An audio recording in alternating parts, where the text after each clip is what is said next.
The crushing weight of the ocean pressed against our submersible from all sides, a constant reminder of our vulnerability. 3,000 meters below the surface, light behaved differently. Our external beams didn't illuminate so much as carve desperate tunnels through an absolute blackness that seemed eager to close in behind us. I shifted in my seat, my movement restricted by both the cramped confines of the Triton and the thermal regulation suit that kept my body heat from dissipating in the steadily cooling cabin.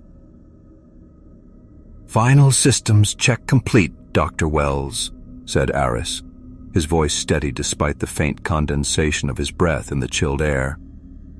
"All parameters are normal. We should reach the target zone in about 12 minutes. I nodded, eyes fixed on the data streaming across my monitor. Dr. Aris Thorne was the perfect pilot for this expedition, careful, experienced, and calm. His weathered hands moved with practiced precision across the control interface, each gesture reflected in the soft blue glow that illuminated the lines of his face. "Sam," he said, breaking protocol by using my first name. "We're making history today, aren't we?" A smile tugged at my lips. If these vents are what I think they are, the entire field of deep-sea geology will need revision. I didn't add that my name would be central to that revision. After 15 years of being dismissed by colleagues for my radical theories on deep-sea volcanic formations, vindication was within reach. The submersible descended in a controlled spiral, its external cameras sweeping the void. The gentle hum of the life support system provided a comforting background to the occasional creak of the hull adjusting to the increasing pressure, sounds I'd grown to associate with the pursuit of knowledge in Earth's final frontier. "Approaching thermal detection range," Aris announced. Then his tone changed. "That's strange." I looked up from my notes. "What is it?" "The thermal gradient. It's..." He paused, frowning at his display. "It's perfectly straight. No changes." I moved to examine his screen, our shoulders pressing together in the confined space. He was right. The heat pattern from the vent field showed none of the chaotic characteristics that define natural geological processes. Instead, it formed a mathematically precise pattern that extended outward in perfect circles. "That can't be right," I muttered, professional doubt overriding my excitement. "Natural systems don't behave with that kind of precision. Run a diagnostic on the thermal sensors." "Already doing it," Aris replied, his fingers executing the command sequence. "Diagnostics show all systems working perfectly." The low-frequency sonar began its passive sweep, the acoustic mapping our only way to see beyond the range of our lights. The display rendered the seafloor terrain in ghostly blue wireframe, and then we both heard it. A rhythmic sound cutting through the ocean noise, each pulse separated by exactly 4.8 seconds without any variation. "What is that?" Aris whispered, as if whatever produced the sound might hear us. "Could be equipment noise," I offered, though I didn't believe it. The sound had a deliberate quality, too structured to be natural, too strange to be human-made. "It's coming from the direction of the vent field," he said, adjusting our course slightly. "Should we tell the Odyssey?" I considered it briefly. Protocol said to report any unusual findings immediately to the surface team, but reporting meant delays, questions, possibly even being called back to discuss findings before proceeding. "Let's get a visual confirmation first," I decided. No sense alarming the surface team over what might be an echo or instrument error. The pulse continued, now audible through the hull itself, a deep vibration that seemed to reach inside my chest. With each meter we descended, the perfect thermal pattern grew stronger, and the rhythmic sound more distinct. Science had always been my refuge from uncertainty, my protection against the unknown. But as we approached the coordinates of what should have been a natural hydrothermal vent field, an unsettling thought surfaced in my mind. What if, in all my years of studying the deep, I had fundamentally misunderstood what lay beneath? The thought lasted only a moment before I dismissed it. This anomaly, like all anomalies, had a rational explanation, and I would be the one to discover it. "Take us lower," I instructed Aris. "Whatever's down there, I want to see it with my own eyes." The submersible continued its descent, the hull creaking softly under the immense pressure. Outside, the darkness seemed to grow more absolute, as if we were sinking into ink rather than water. My eyes remained fixed on the data displays, tracking the strange thermal readings. "Coming up on target coordinates," Aris announced, his voice tight. "Sonar shows a large structure ahead. Should be visible now." The Triton's powerful external lights pierced the darkness, and what they revealed took my breath away.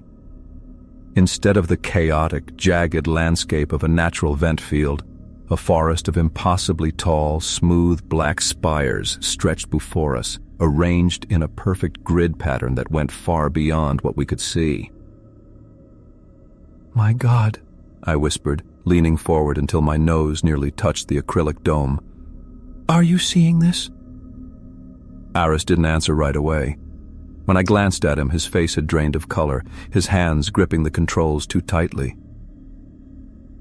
"Sam," he finally said, his voice barely audible over the hum of the submersible. "This isn't natural. This can't be geological." "No," I agreed, unable to contain the excitement bubbling in my chest despite the unnerving sight. "It's not natural. It's something built." The structures defied everything I knew about deep-sea formations. Each spire rose at least 30 meters from the ocean floor, perfectly straight, with surfaces so smooth they looked polished. But the worst part was how they reacted to our lights, or rather, how they didn't. The material seemed to swallow our beams whole, creating an unsettling visual void, like we were looking at holes ripped through reality. "I'm keeping our distance," Aris said firmly, steering the Triton in a wide circle around the grid's edge. "We need to report this to the surface before going closer."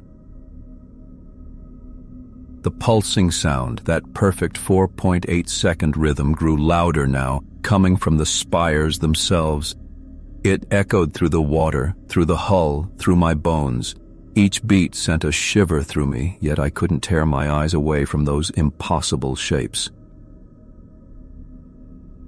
"No," I said, surprising myself with how firm I sounded. "This is exactly why we came, something brand new. We came for a vent field, Sam. This is—" Aris waved helplessly at the view. "This is something else entirely." "It'll rewrite human knowledge," I insisted, my mind racing. "Every textbook will need new chapters. Everything we thought we knew about the deep ocean, or ancient history," Aris muttered, but I hardly heard him. "Take us closer to the center spire," I ordered, pointing to one that looked slightly larger. "I need details on the material." Aris hesitated, his hand frozen over the controls. "I don't like it. This place feels wrong, like we shouldn't be here." I nearly laughed at the superstitious edge in his voice. Aris was a scientist, same as me. He knew better than to blame feelings on rocks, no matter how strange. "We're 3,000 meters underwater," I reminded him. "This place has been undisturbed for centuries, maybe thousands of years. It won't care if we get a closer look. The submersible crept forward under Aris's reluctant control. Up close, I spotted details invisible before. The surface wasn't plain black. It shimmered faintly, like oil on water, rippling with patterns that felt almost designed.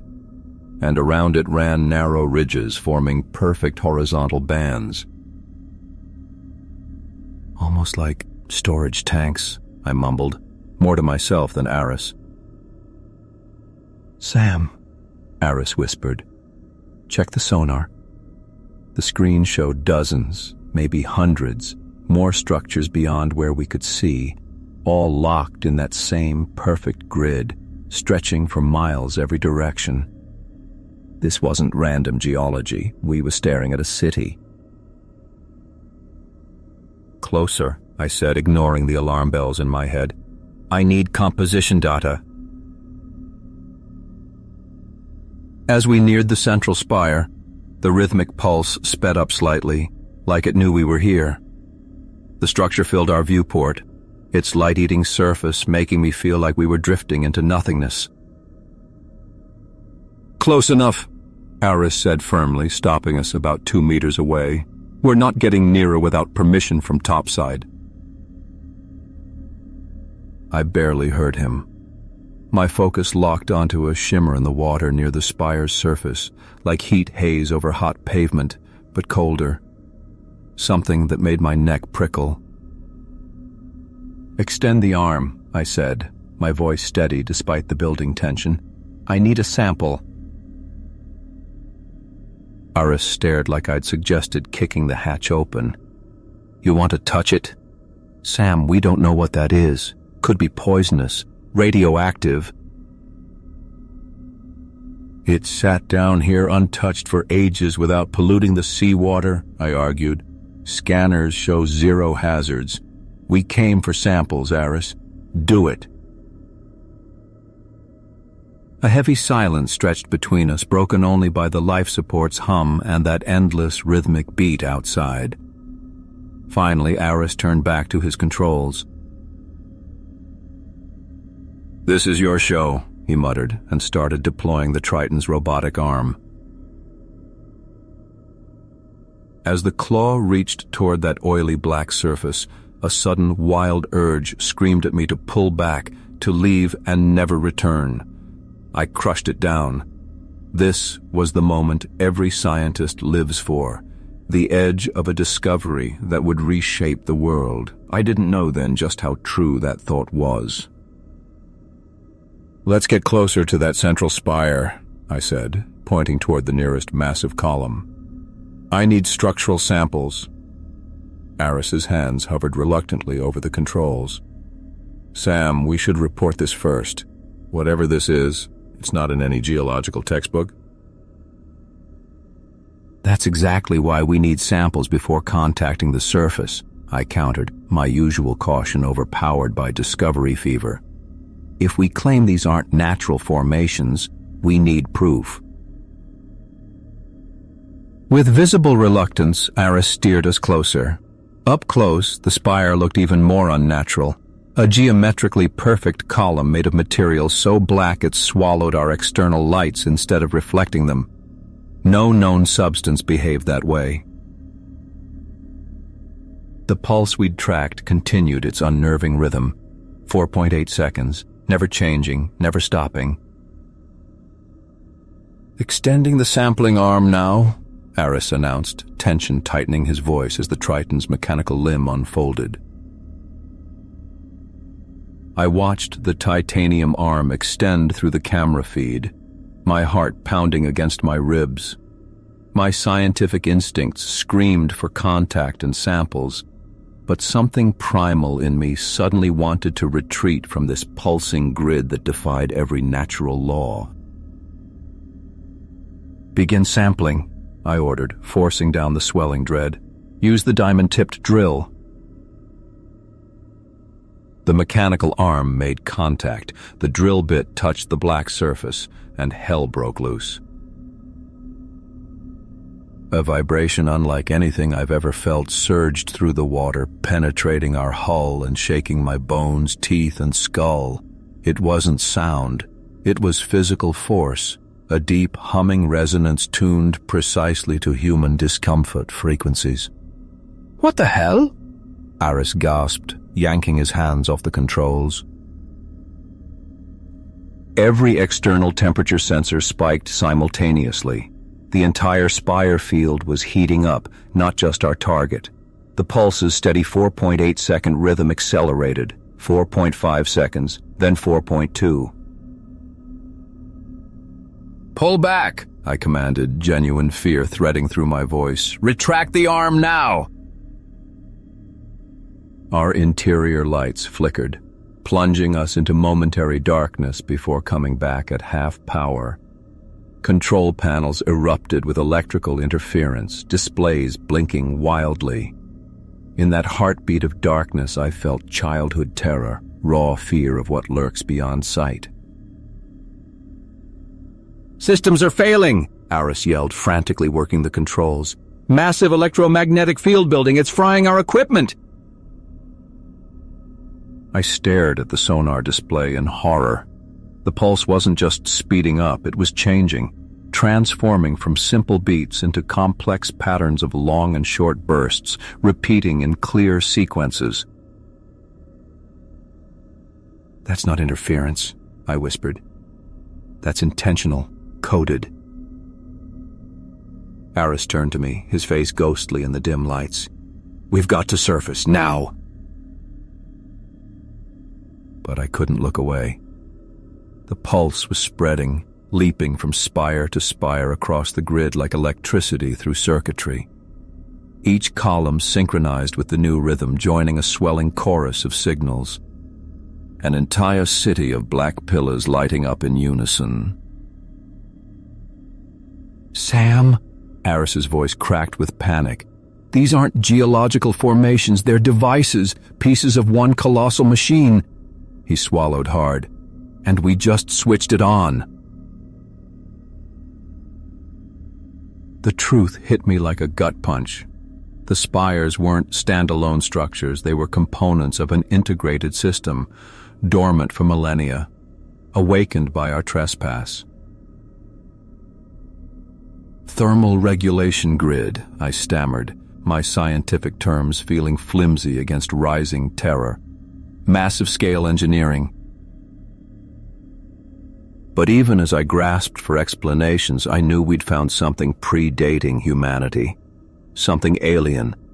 The hum intensified, vibrating through the water so powerfully that sediment danced around our lights, forming geometric patterns mirroring the spire grid itself. Aris fired the thrusters, but the Triton moved sluggishly, as if seawater had thickened to syrup. The spires pulsed with new luminosity, a deep, blood-like red glowing upward from their bases. Then I saw the worst of it. Near the nearest spire's base, a patch of black surface turned translucent. Something moved inside. The darkness lasted only seconds, but it felt like an eternity. When the lights returned at half power, bathing everything in a sickly amber glow, Aris's hands were already flying across the controls. "Systems are unstable," he reported, his voice tight with controlled panic. "Multiple power jumps. Whatever energy that thing's putting out is messing with our electronics." I couldn't tear my eyes away from the external feed. Outside the submersible's viewport, something strange was happening to the water around us. The usual murky, particle-filled darkness of the deep ocean was clearing. The superheated water coming from the spires seemed to be burning away the floating bits of dirt and silt. It created an unnatural visibility we shouldn't be able to achieve at this crushing depth. "Are you seeing this?" I whispered. Aris didn't answer. He was too focused on trying to steady our failing systems. The manipulator arm had pulled back, but the damage was already done. The contact had triggered something, changed something. The steady pulse we'd tracked at 4.8 seconds now beat at 4.1, 4.0, 3.9 seconds, quickening like a heart rate speeding up under stress. "We need to tell the surface now," I said, grabbing the comms panel. "They need to know what we found before—" My words choked off as the external cameras adjusted to the changing light. The spires, those perfect obsidian columns that had sucked up our light like holes, were changing. The intense energy field they generated had altered them. They were becoming see-through. "Aris," I breathed out, barely making a sound. "Look." He finally glanced up at the monitor and froze. The nearest spire, the one we had sampled, now glowed with a faint light from within. Its outer shell, still nearly black, had turned smoky, like dark glass, and through that glass we could see things packed inside. "What am I looking at?" Aris asked, though I was pretty sure he already knew. I adjusted the camera zoom with shaking fingers, focusing on a section of that spire about 20 meters up from its base. The picture was grainy in the dim light, but what I saw turned my blood to ice. Packed inside like canned fish, countless figures roughly shaped like humans, frozen inside some thick, jelly-like goo. They were perfectly still, standing upright, with limbs stretched long and thin. Their skin, if it was skin, had the same eerie, light-eating blackness as the spires themselves. Where their faces should have been, there was only smooth, featureless blankness. No eyes, no mouth, nothing human at all, despite the basic shape. My scientific mind, the part of me that neatly boxed away the unknown with explanations, was falling apart at the seams. This broke every rule I knew about life, biology, evolution. Every careful theory I'd ever championed seemed foolish against the horror on the screen. "They're not buildings," I whispered, the truth chilling me. "They're containers." As we watched, mesmerized and horrified, the light inside the spire pulsed. I checked the sonar reading and felt my stomach drop. That pulse of light matched the acoustic signal exactly. 3.8 seconds. 3.7 seconds. It wasn't a signal. It wasn't manufactured noise or some weird rock groan. It was a heartbeat. Slow. Collective. "This isn't a city," I said, realization crashing over me like ice water. "It's a hibernation chamber, and we just woke them up." Aris's face went ash-gray. "We need to leave, now." But when he fired the thrusters, they coughed weakly, barely mustering enough push to move us. The energy field around us had gotten stronger, like an invisible cage.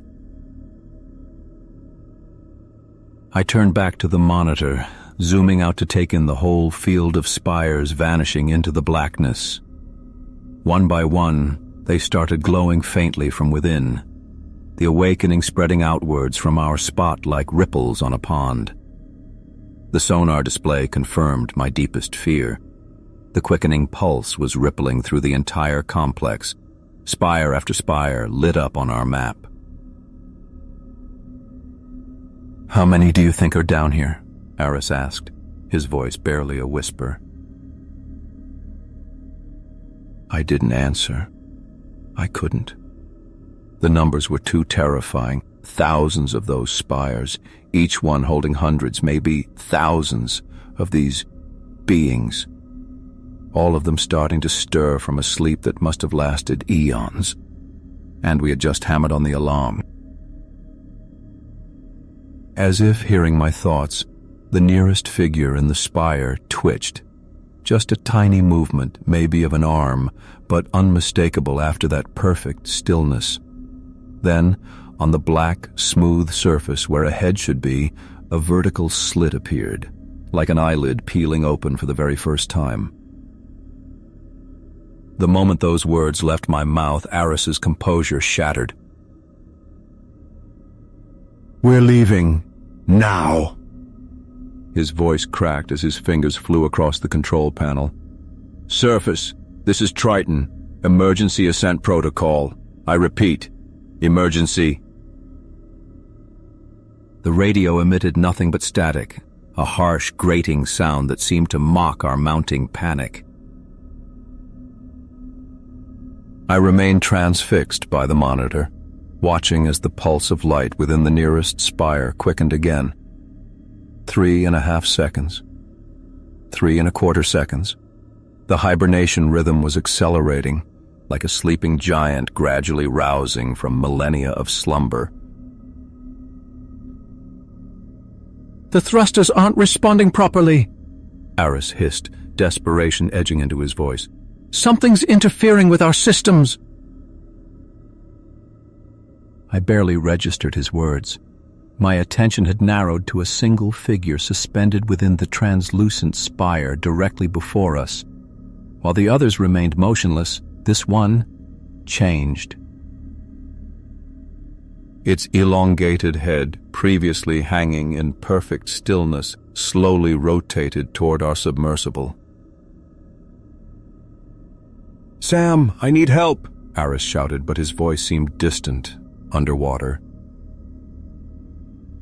The being had no discernible features, no eyes, no mouth, nothing recognizable as a face, yet I felt with absolute certainty that it was looking at me. Not at the Triton, at me specifically. A presence pushed against my consciousness like a physical weight, ancient and vast and utterly alien. "It sees me," I whispered. "What?" Aris followed my gaze to the monitor, then recoiled visibly. "Oh my God!" A second figure stirred beside the first, its limbs uncurling with terrible, deliberate grace. Then a third. The collective heartbeat quickened again, now 3 seconds between pulses, the sound vibrating through the hull of our vessel. "The power readings are off the charts," Aris said, voice hollow with defeat as he abandoned the thruster controls. "We're caught in some kind of energy field. We can't escape." The sonar display captured my attention. The quickening pulse was spreading outward from our position like ripples in a pond, one spire after another lighting up, awakening, their inhabitants stirring from impossible sleep. What have I done? The question escaped me as a broken whisper. I'd wanted to make my mark on scientific history. Instead, I'd become the harbinger of its end. My arrogance, my need to know, to explain, it had led us here, to this moment of terrible revelation. The nearest being's featureless head tilted as if in curiosity. A limb, impossibly long with too many joints, pressed against the interior of its prison. The material dimpled under the pressure. "Sam!" Aris's voice was suddenly calm, resigned. "Look!"